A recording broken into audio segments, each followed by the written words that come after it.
الحمد لله رب العالمين والعاقبة للمتقين والصلاة والسلام على رسول الله ومن نهج بنهجه إلى يوم الدين.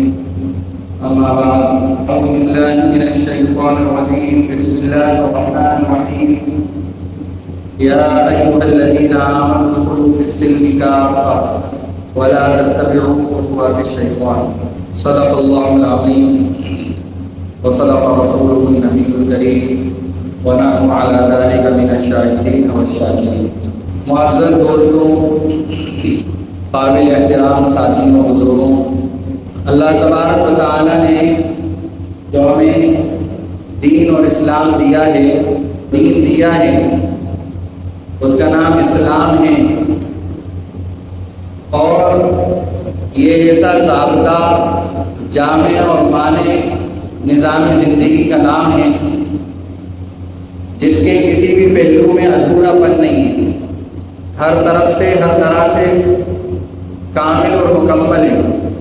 اس آیت کی تفسیر کے اندر مفسرین نے یہ بات لکھی ہے، خاص طور پر تفسیر کے بہت بڑے امام مولانا عبد الماجد دریابادی رحمۃ اللہ علیہ، کہ کوئی آدمی توحید تو اسلام سے لے، لیکن عبادت کے لیے مسجد، مندر، کلیسا، گرودوارے سب کو ایک سمجھے. اسی طرح ایمان تو وہ اسلام سے لے، عقائد تو وہ اسلام سے لے، لیکن کاروبار کے طریقے یہود و نصارہ سے لے.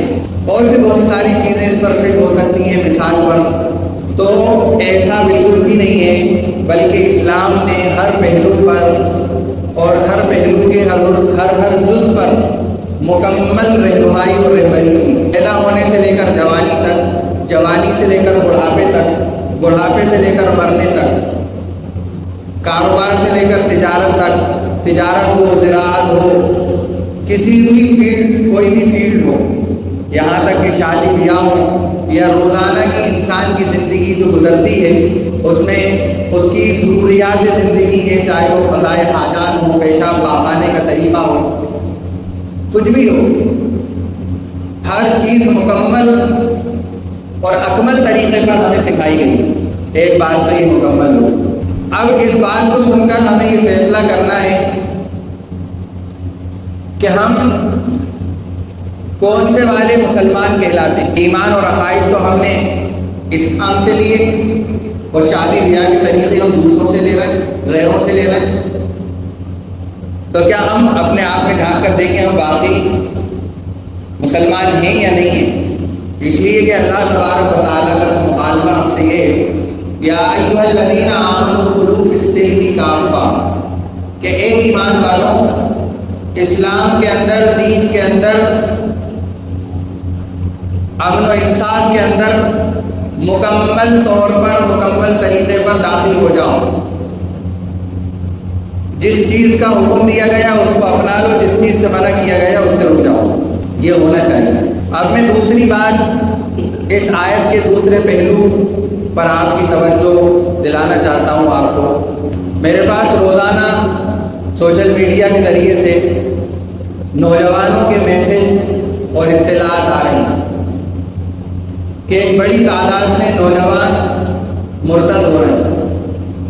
آپ کی شہید نگر کے علاقہ ہو یا بھوپال کے دوسرے علاقے جہاں 15 سال، 20 سال، 25 سال کے لڑکے شیعہ ہو رہے ہیں، شیعیت کو تسلیم کر رہے ہیں. کوئی شکیلی ہو رہا ہے، کوئی قادیانی ہو رہا ہے، کوئی انجینئر علی مرزا کو سن کر اس کا ہو رہا ہے، کوئی غامدی کو اپنا خدا اور رسول مان رہا ہے.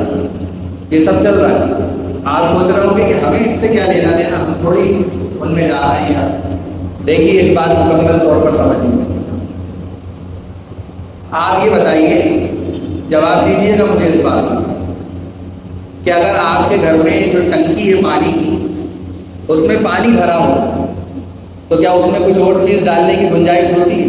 بتائیے، کوئی اور چیز ڈالی جا سکتی ہے؟ جواب نہیں، ڈالی جا سکتی. اگر پانی کی ٹنکی میں اوپر پانی بھرا ہے تو کوئی اور چیز اس میں ڈالی جا سکتی ہے؟ نہیں ڈالی جا سکتی. یہ اس سوال کا جواب ہے آپ کے، جو آپ کے ذہن میں نہ چاہتے ہوئے بھی آ رہا ہوگا کہ صاحب ان باتوں سے ہمیں کیا کرنا، وہ مرتد ہو رہے ہیں، وہ شیعہ ہو رہے ہیں، وہ قادیانی ہو رہے ہیں، تو ہم کیا کریں؟ تو اس سوال کے اندر آپ کا وہ جواب چھپا ہوا ہے کہ کسی پانی کی بھری ہوئی ٹنکی کے اندر کوئی دوسری چیز ڈالنے کی گنجائش باقی نہیں رہتی۔ اسی طرح آپ نے اسلام کو سمجھا ہوتا، اسلام کو مکمل طور پر سیکھا ہوتا کسی کے پاس بیٹھ کر، روزانہ آپ سیکھ رہے ہوتے، جس طرح آپ روزانہ آدمی اس ٹنکی کو بھرنے کی فکر کرتے ہیں، جس طرح وہ روزانہ ٹنکی خالی ہوتی ہے۔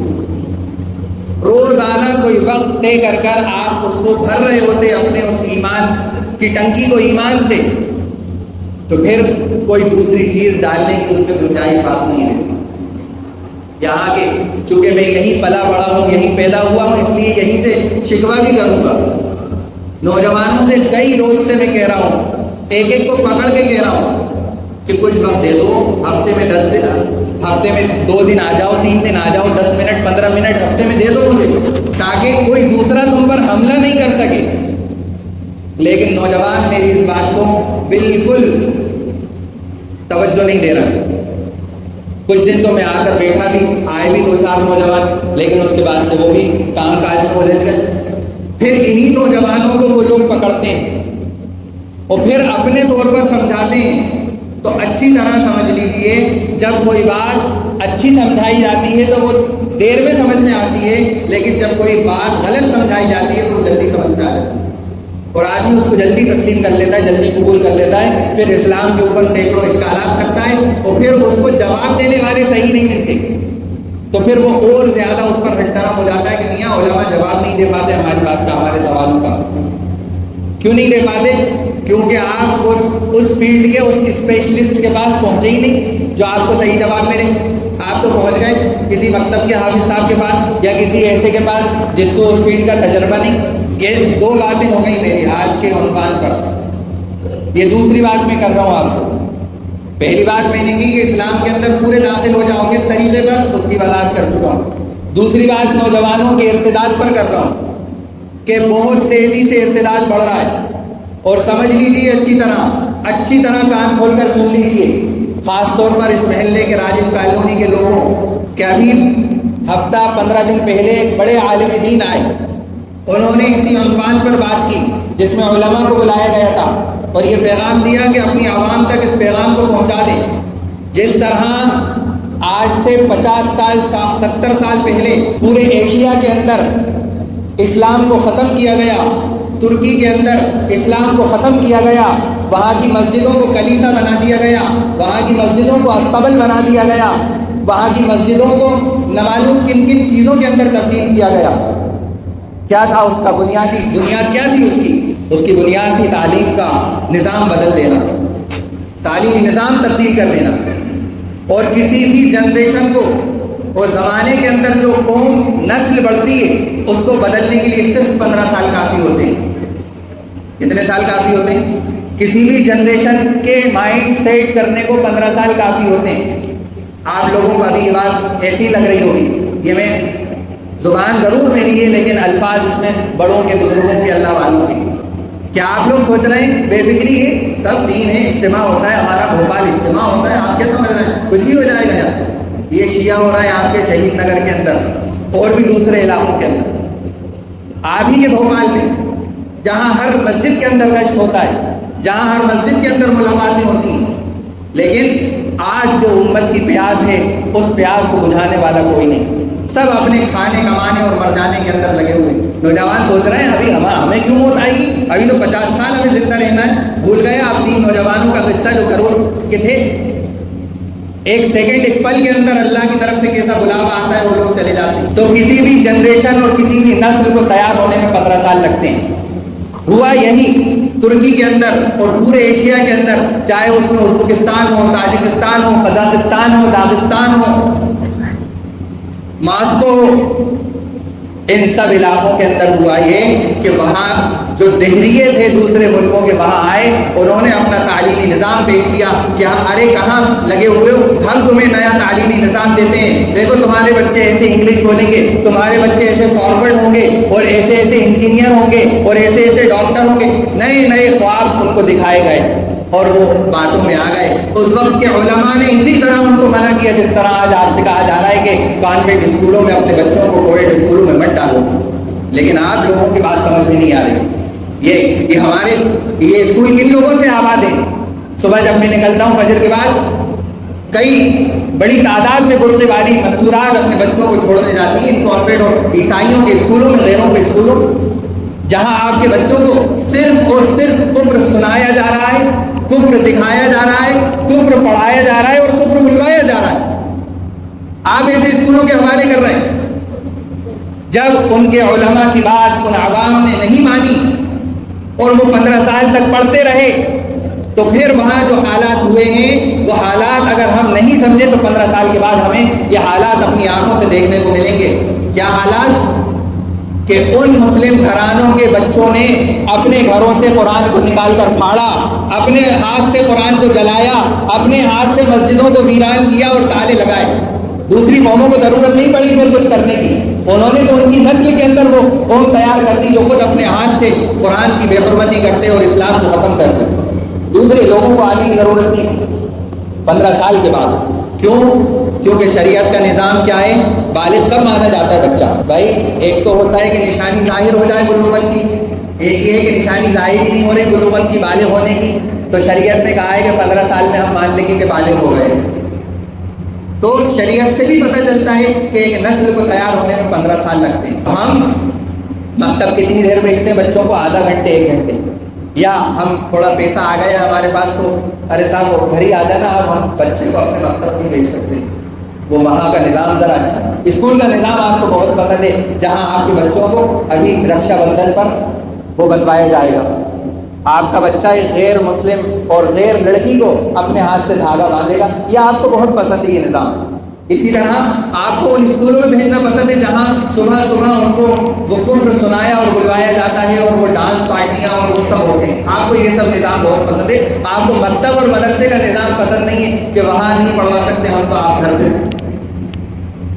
عزیزوں، یہ بہت کم وقت کے اندر بہت بڑی بات آپ لوگوں سے میں کہہ رہا ہوں کہ اللہ نہ کرے ہم وہ دن دیکھیں، ہمارا ملک وہ دن دیکھے جو 2020 کے بعد تعلیم کے جو نصاب کے اندر جو تبدیلی کی گئی ہے، جو نیو ایجوکیشن پالیسی ہے، اور وہ جو عالم دین آئے تھے انہوں نے یہاں تک یہ بات کہی اس مجمع کے اندر علماء کے کہ دہلی کے اندر 8 مہینے پہلے ایک میٹنگ ہوئی جس میں تمام اکابرین موجود تھے، چاہے وہ مولانا سید ارشد مدنی ہو، محمود مدنی ہو، خالد سیف اللہ رحمانی ہو، وغیرہ وغیرہ جتنی چوٹی کے علماء نے سب جمع تھے. وہاں باتیں چل رہی تھیں کہ ہمیں فلاں اسٹیٹ پر توجہ دینا چاہیے، فلاں صوبے پر ہمیں فکر کرنا چاہیے. تو وہاں سب نے ایک طرف ایک زبان ہو کر کہا کہ اس وقت صوبہ مدھیہ پردیش بارود کے ڈھیر پر بیٹھا ہوا ہے اور اجتماعی طور پر ارتداد وہاں سے پھیلنے کے خطرات زیادہ ہیں. اجتماعی، کوئی انفرادی طور پر مرتد ہو رہا ہے وہ زیادہ فکر کی بات ہے، زیادہ فکر کی بات نہیں ہے. لیکن یہ 15 سال کے بعد جو اجتماعی ارتداد آنے والا ہے، 20 سال کے بعد اجتماعی ارتداد آنے والا ہے، ہم خون کے آنسو روئیں گے تب بھی ہم اس ارتداد کو روک نہیں سکتے. ابھی موقع ہے ہمارے پاس کہ ہم ایسے اسکولوں کو چنیں جہاں ہمارے بچوں کے ایمان کا تحفظ ہو سکے. آپ کو میں بتا دوں، بس 2 منٹ کے اندر بات ختم. اس نیو ایجوکیشن پالیسی کے اندر 3 مقصد داخل کیے گئے. 3 مقصد جانتے ہو مقصد کیا ہے؟ پہلا مقصد یہ ہے کہ ان بچوں کو زعفرانی رنگ کے اندر رکھنا ہے، جبکہ اللہ کہہ رہا ہے کہ اللہ کے رنگ میں رنگ جاؤ، صبغۃ اللہ ومن احسن من اللہ صبغۃ. تو ان کا اس نیو ایجوکیشن پالیسی کو لے کر پہلا مقصد ہے زعفرانی رنگ کے اندر رکھنا. دوسرا مقصد ہے کہ جو زعفرانی رنگ کے اندر رنگا ہوا ہوگا اسی کو اس ملک کا سٹیزن تسلیم کیا جائے گا. وہ چاہے کتنے ہی دعوے کرے اپنے دستاویز دکھا کر. آپ بہار کے اندر دیکھ لیجئے کتنے لاکھوں لوگوں کو جو ہے انہوں نے ووٹر لسٹ سے اڑا دیا. تو دوسرا مقصد کہ اس زعفرانی رنگ میں رنگے ہوئے شخص کو ہی اس ملک کا سٹیزن تسلیم کیا جائے گا. تیسرا مقصد اس نیو ایجوکیشن پالیسی کا یہ ہے کہ اس کے اندر اب ہم روحانی تعلیم بھی بچوں کو دیں گے. کون کہہ رہے ہیں یہ؟ وہ کہہ رہے ہیں جن کو اس ملک کو رام راج اور ہندو راشٹر بنانا ہے. وہ کہہ رہا ہے کہ ہم روحانی تعلیم دیں گے، تو روحانی تعلیم میں کیا کریں گے؟ وہ قرآن کی تلاوت کروائیں گے ہمارے بچوں سے، تسبیح کروائیں گے، مراقبہ کروائیں گے، نفلیں پڑھوائیں گے، کیا کروائیں گے؟ سوچیے آپ ذرا اور کیجیے، کون سا روحانی چیز وہ ہمارے بچوں کو دیں گے؟ یہ اس تعلیمی ایجوکیشن کے 3 مقاصد بڑے ہیں جو ہمارے بچوں کو دیے جائیں گے اور اس کے تحت ان بچوں کو تیار کیے جائیں گے۔ اس لیے ضرورت اس بات کی ہے، میں نے مولانا ساجد صاحب یہاں کے امام صاحب سے بھی درخواست کی ہے اور انشاءاللہ اس پر کام ہوگا کہ یہاں جتنے مکتب چل رہے ہیں یا جو بھی 8 سال سے 15 سال 20 سال کے جو بچے ہیں ان کو 2 مہینے 3 مہینے میں بلا کر 2 گھنٹے کے لیے یہاں پر ان سے کچھ بات چیت کی جائے اسلام اور ایمان کے متعلق، ان سے کنورسیشن ہو، اس پر بھی انشاءاللہ کام ہوگا اور ارادہ ہے اس پر کام کرنے کا انشاءاللہ۔ لیکن آپ سے بہت مؤدبانہ درخواست ہے کہ سب سے پہلے اپنی فکر کریں کہ میں نے سب سے پہلی بات کیا کہی کہ نوجوانوں کے اندر ارتداد بڑھ رہا ہے، شیعوں کی بہت بڑی تعداد تیار ہو رہی ہے بھوپال کے اندر، نوجوان شیعہ ہو رہے ہیں۔ تو آپ کچھ وقت ہفتے میں نکالیں، 2 دن نکالیں، 3 دن نکالیں، 15 منٹ 20 منٹ میں، جس پر آپ اسلام مکمل سمجھے ہوئے۔ دوسرا، اپنے بچوں کی ایمان کی فکر کریں اور ایسے اسکولوں کو چنیں جہاں آپ کے بچے کے ایمان اور اسلام کا خطرہ نہ ہو۔ بس انہی باتوں کو مکمل کر کے اپنی بات ختم کرتا ہوں۔ اللہ تعالی ہم سب کو ان باتوں پر غور و فکر کر عمل کرنے کی توفیق عطا فرمائے۔ وآخر دعوانا الحمدللہ رب العالمین۔